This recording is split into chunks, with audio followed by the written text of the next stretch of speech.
Olá, boa tarde. Você acompanha agora as principais notícias do Brasil e do mundo desta segunda-feira. E olha só, o governo de Pernambuco atualizou o número de mortes provocadas pelas fortes chuvas que atingem o estado desde o início da semana passada. Já são 91 vítimas e 26 pessoas estão desaparecidas. O presidente Jair Bolsonaro sobrevoou hoje as áreas afetadas pelas chuvas na Grande Recife.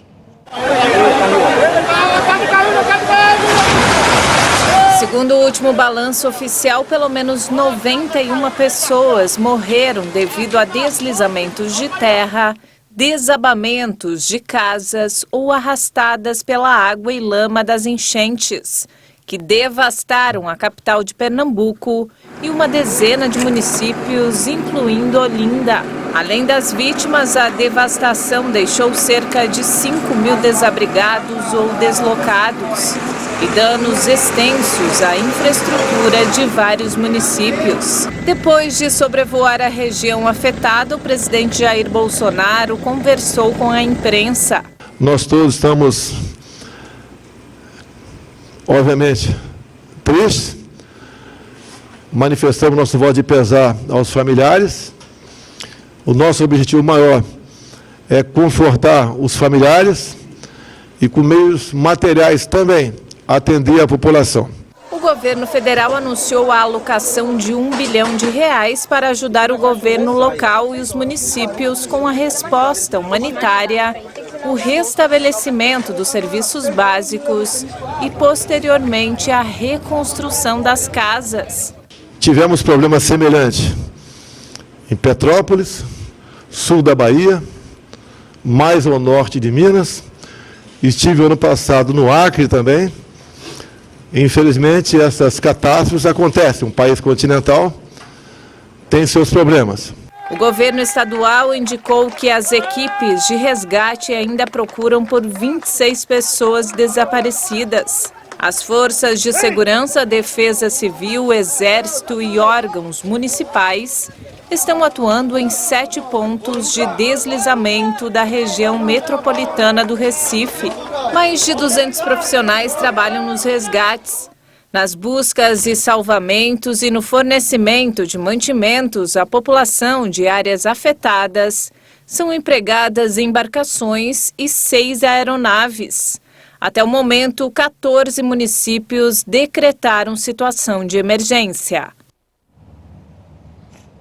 E mudando de assunto, os aviões que pousarem e decolarem no Aeroporto Internacional de Guarulhos, em São Paulo, vão ter que pagar uma taxa de poluição ambiental.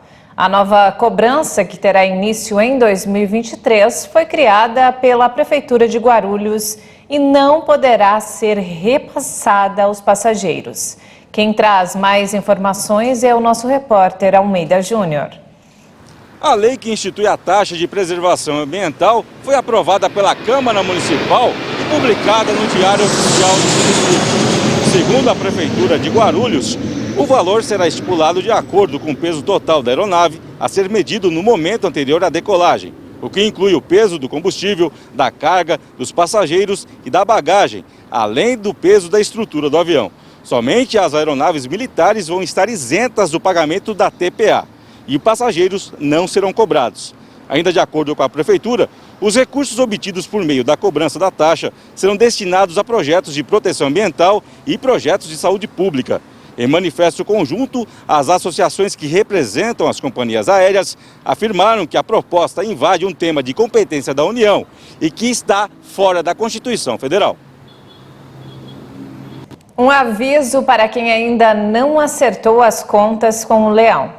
Atenção, termina amanhã o prazo para entregar a declaração do Imposto de Renda 2022.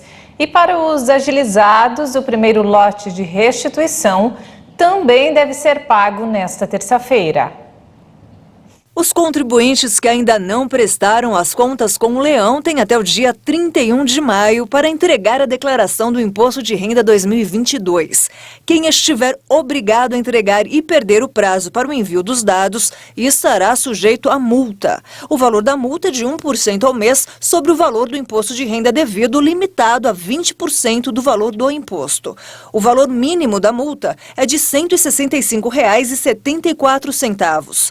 O contribuinte terá 30 dias para fazer o pagamento antes do acréscimo dos juros corridos.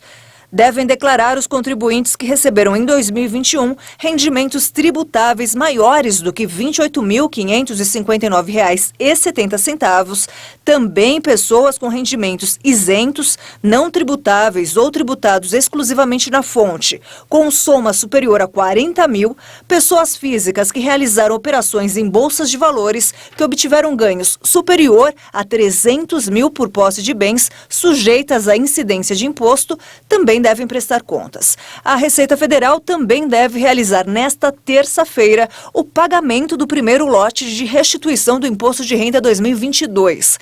Recebem neste primeiro lote pessoas que possuem prioridade legal, como idosos, pessoas com deficiência, professores e pessoas que declararam no início do prazo. E nos destaques internacionais, líderes europeus estão reunidos na Bélgica para definir novas sanções contra o regime de Vladimir Putin, que devem atingir o setor do petróleo. Enquanto isso, os soldados ucranianos do batalhão Azov, que se renderam em Mariupol, enfrentam a chance de pena de morte. Foi o que afirmou o ministro da República Popular de Donetsk, território separatista pró-russo, onde os militares se encontram no momento. De acordo com a fonte, 2.300 defensores da siderúrgica Azovstal podem ser julgados como criminosos e não como prisioneiros de guerra. Isso porque, para as autoridades russas, o batalhão Azov, fundado por nacionalistas ucranianos, é considerado uma organização terrorista e seus membros são vistos como neonazistas. A autoridade de Donetsk destacou que os crimes podem ser punidos com a pena capital, a pena de morte. No sábado, o presidente francês Emmanuel Macron e o chefe do governo alemão Olaf Scholz pediram ao líder russo Vladimir Putin que libertasse os prisioneiros. O governo da França se manifestou nesta segunda-feira após a confusão gerada no entorno do Stade de France antes da final da Champions League. Os representantes do país alegam que o caos se deu devido à fraude de ingressos. 70% eram falsos. Os veículos britânicos, em especial, repercutiram as falhas na segurança antes do jogo e as dificuldades que os torcedores enfrentaram para entrar no estádio, atrasando o início da partida em 36 minutos e provocando momentos de tensão. Nesta segunda-feira, autoridades francesas apresentaram seus motivos para o episódio. Ce qui a été constaté, c'est une fraude massive, industrielle. O que encontramos foi uma fraude maciça, industrial e organizada de ingressos falsificados. As previsões comentadas antes do jogo pelos comissários, Stade de France e Federação de Futebol indicavam mais de 70% dos ingressos falsificados na entrada do estádio. Ao fim da primeira triagem, descobriu-se que mais de 15% dos ingressos eram falsificados após essa fase. Ou seja, mais de 2.600, número confirmado pela FIFA, de ingressos que não foram validados mesmo tendo passado na triagem inicial. A presença maciça desses ingressos falsos é a causa principal dos 3 adiamentos do início da partida. est effectivement le mal racine qui a causé les reports par 3 fois du commencement du match. Para o ministro do Interior, Gérald Darmanin, a criticada atuação policial no local, na realidade, evitou mortes. A reunião desta segunda contou ainda com a ministra dos Esportes, Amélie Oudéa-Castéra, representantes da Comuna de Saint-Denis e da polícia francesa. As autoridades locais estão no alvo pelas cenas registradas, mas ainda mais porque Paris vai receber os Jogos Olímpicos em 2024 e o Stade de France vai ser uma das principais sedes do evento.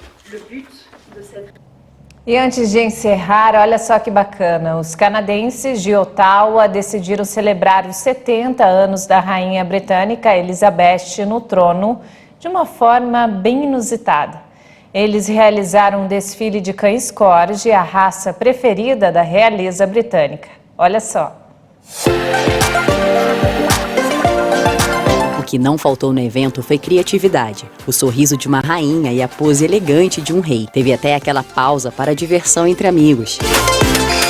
O desfile chamou a atenção no Canadá quando dezenas de pessoas levaram seus cachorros para uma parada de corgis, organizada em homenagem ao jubileu de platina da Rainha Elizabeth II. A monarca teve mais de 30 corgis durante décadas desde que completou 18 anos. Foi esse gosto pela raça que originou a brincadeira. Kim Bertens compareceu ao desfile acompanhada pelo parceiro e sua filha de 4 patas, a corgi Lois, que usava uma tiara. Achamos engraçado ver muitos corgis juntos e queríamos comemorar pela rainha.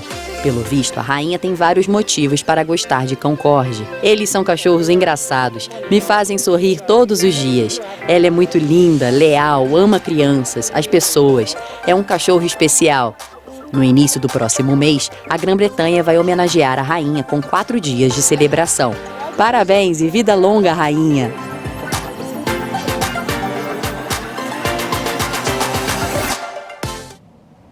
Que fofura! E não temos mais tempo, essa edição fica por aqui. Eu volto daqui a pouco às 18h30 ao lado de Maria Alice Dias. Obrigada pela companhia e até já!